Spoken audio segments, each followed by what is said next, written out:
마가복음 9장 2절에서 8절 한 절씩 읽겠습니다. 그리고 엿새 뒤에 예수께서 베드로와 야고보와 요한만을 데리고 따로 높은 산으로 가셨다.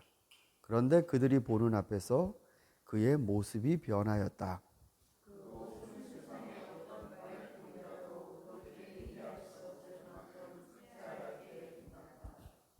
그리고 엘리야가 모세와 함께 그들에게 나타나더니 예수와 말을 주고받았다.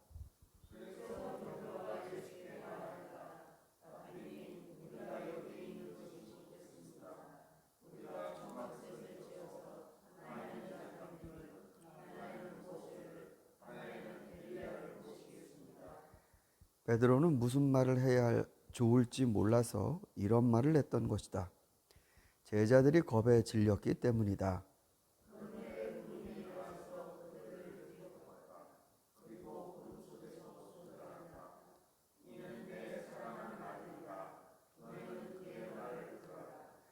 그들이 문득 둘러보았으나 아무도 없고 예수만 그들과 함께 계셨다. 아멘. 이 본문은 변화산이라는 별명이 있는 유명한 본문입니다. 변화산. 그러니까 예수님께서 산에서 변화되셨다. 이런 뜻이죠. 이 본문에서 예수님은 제자들 모두 또 무리를 또 이렇게 동원하는 이런 분위기가 아니고 베드로, 야고보, 요한 이렇게 셋만을 데리고 가셨습니다. 이게 베드로, 야고보, 요한 요 사람들만이 이 변화산의 목격자입니다. 그렇겠죠? 이 제자들이 나중에 예수님의 이런 변화되신 모습을 다른 제자에게 말하고 성도들에게 말하면서 오늘 이렇게 기록이 되었을 것입니다. 근데 이 세 명은 증인이자 예수님이 특별하게 가까이 두셨던 분들이기에 또 이 변화산에 동행하신 게 아닌가 이렇게 생각이 듭니다. 요 전에 무슨 본문이 있었냐면 예수님이 자신의 고난 받으실 거를 예고하셨습니다. 그랬더니 베드로가 예수님을 옷깃을 잡고 바짝 잡아당기며 얘기했다. 꾸짖었다. 그 다른 복음서에는 꾸짖었다라고도 돼 있고 우리가 읽은 마가복음엔 항의하였다라고 되어 있습니다. 그러니까 분명히 베드로가 그 전에 주님은 그리스도십니다. 하나님 아들이십니다. 이렇게 얘기를 했는데 예수님이 고난 받으시고 내가 장로들과 이 대제사장과 바리새파 사람들에게 죽임당할 거다라고 얘기를 하니까 멱살을 너무나 이 감정적으로 이게 지금 굉장히 이게 격차가 큰 본문입니다. 그러면서 그렇게 약한 생각하시면 안 돼요.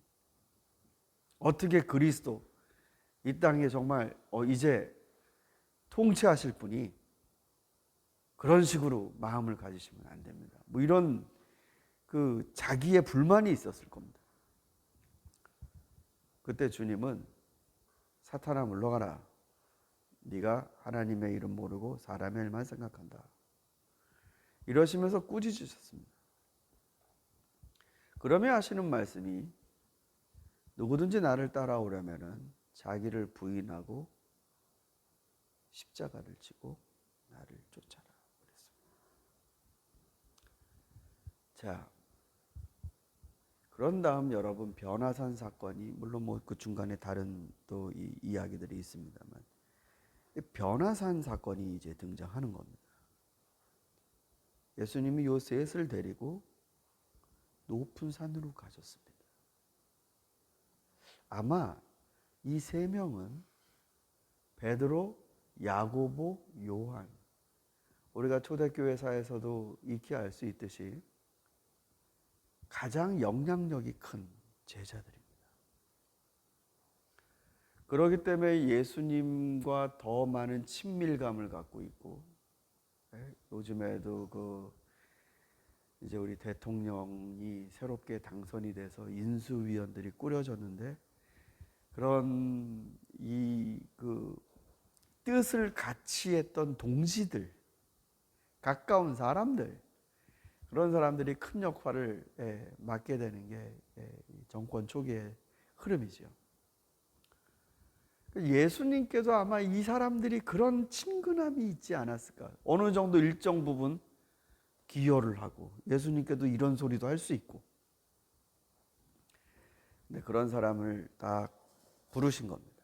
그리고 높은 산에 올라가셨을 때 주님의 옷이 하얗게 변화됩니다. 여기서부터가 중요합니다.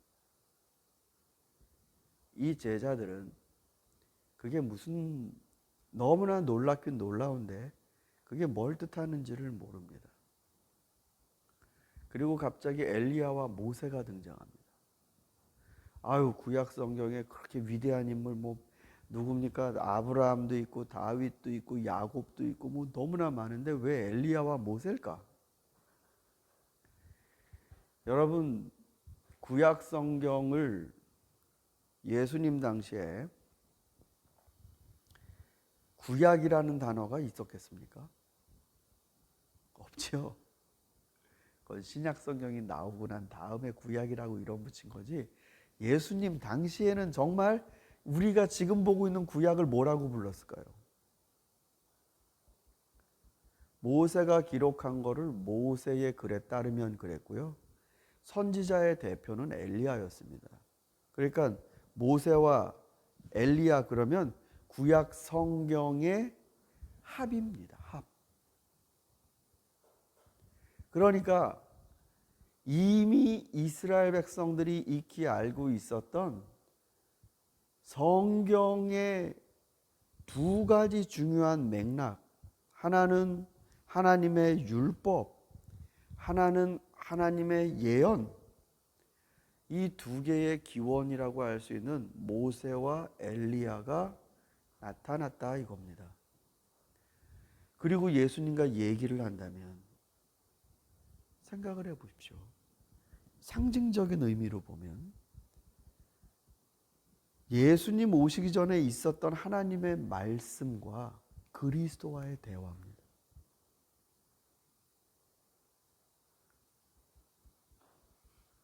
여러분, 우리가 왜 성경을 읽을 때 성경의 핵심은 예수 그리스도이시다라는 것을 많이 들었습니다.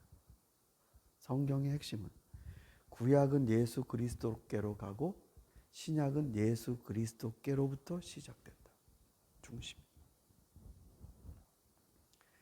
그러니까 성경의 이 의도와 성경의 맥락이 예수 그리스도와 만난 겁니다.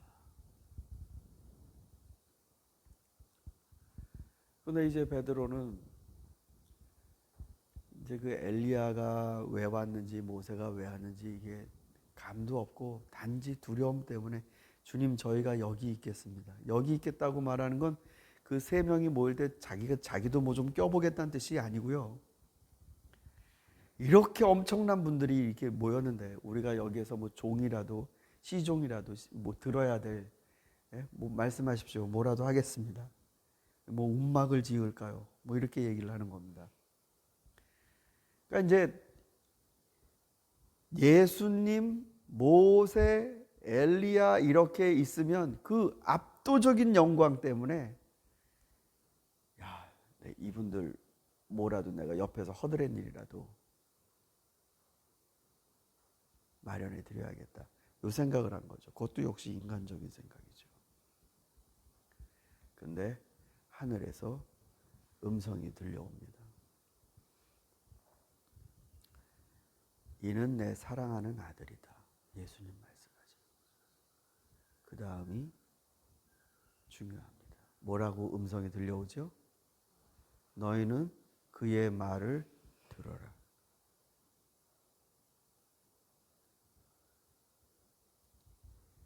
모세와 엘리야가 그리스도께 이르렀다는 건 이스라엘 백성이 믿고 외우고 적용하고 살고 있었던 그 말씀이 예수 그리스도께 왔다는 겁니다.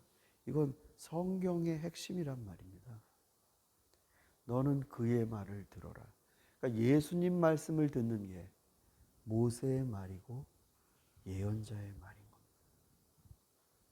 그리스도 그 안에서 성경이 정점화되는 것입니다. 베드로는 예수님을 그리스도십니다라고 고백은 했지만 계속 자기 생각 안에 있는 그리스도를, 예수님이 고난받고 이러는 거를 납득을 못합니다. 그런데 주님은 말하죠. 너를 부인해라. 네가 생각하고 있는 그걸 부인해라.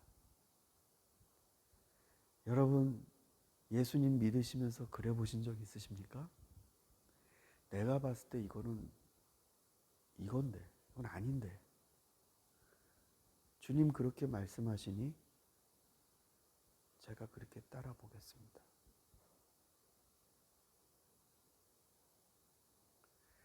아니, 예수님을 믿으면 예수님 말씀에 복종하는 이게 나와야죠. 근데 우리는 그냥 믿기만 해요. 사는 건 우리 생각대로 살아요. 이 생각이 그리스도의 말씀 아래로 꺾여야 되거든요. 예수님 막았던 사람이 베드로예요. 사단이라고 그랬습니다. 예수님을 믿기는 믿는데 예수님을 막는다는 게 여러분 이해되십니까? 지금 예수님과 동행은 하는데 결국은 예수님을 못 가게 막는 사람이 생각이 꺾이지 않는 사람입니다.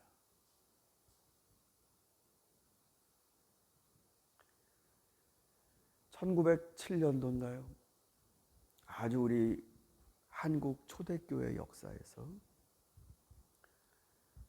많은 선교사님들이 오셔서 교회를 세우시고 그 선교사님들의 백그라운드인 그 교단에 가르침을 심어주셨죠. 그리고 이제 한국교회는 장로교단이 조직이 됐습니다. 그러니까 가장 큰 어떻게 보면 프로덕트라고 볼 수 있죠. 선교의 열매 중에 장로교단이. 장로교단의 핵심은 웨스트민스터 신앙고백서 180개 정도 되는 그런 신조들, 믿음의 이 리스트들이 있습니다. 그거를 가리키고 그거를 믿고 고백하고, 우리도 한때는 교우들에게 그거를 질문하기도 했었습니다. 그런데 한국 장로교단이 독립을 하게 돼요. 1907년도인가요? 그러면서 웨스트 신앙 고백이 너무 길잖아요.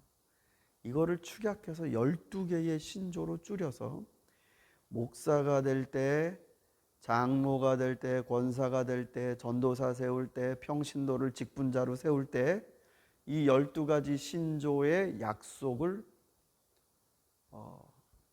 받는 그런 의식을 치렀습니다. 당신은 이거 믿습니까? 이거 믿습니까? 12가지. 그 중에 맨 마지막 12번째가 우리가 죽고 난 다음 프로세스가 어떻게 되냐에 대한 믿음입니다. 우리 죽으면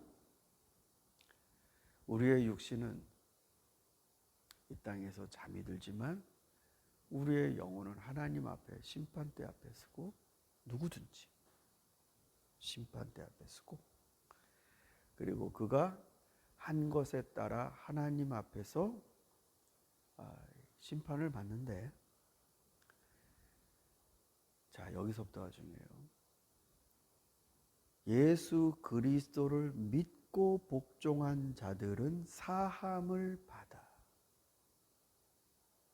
이렇게 돼 있어요. 예수 그리스도를 믿고 복종한 자는 사함을 받아.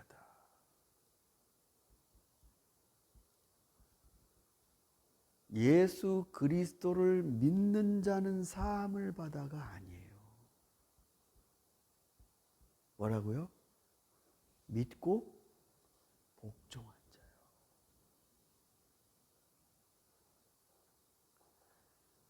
우린 이걸 빼먹어요.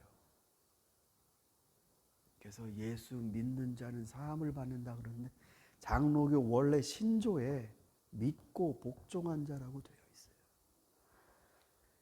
들어라. 너희는 내 사랑하는 아들의 말을 들어라.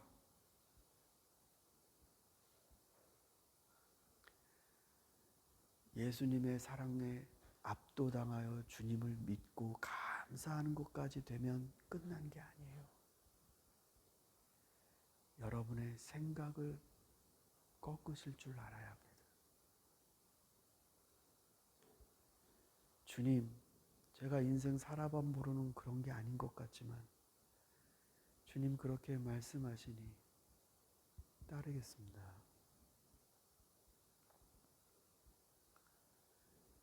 이게 자기를 부인한다는 겁니다.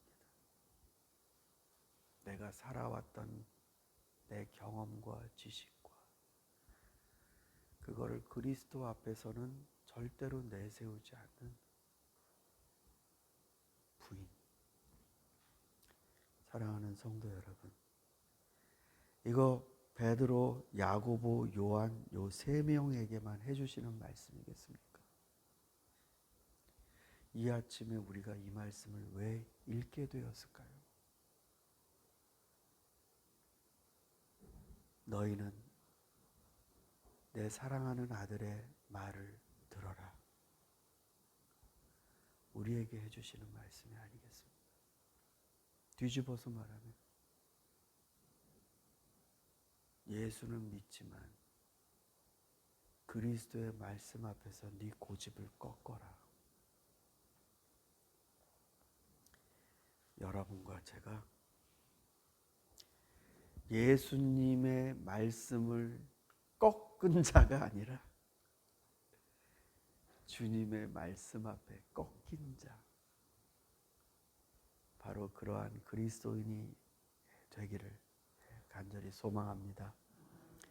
우리 이 시간 같이 기도하겠습니다.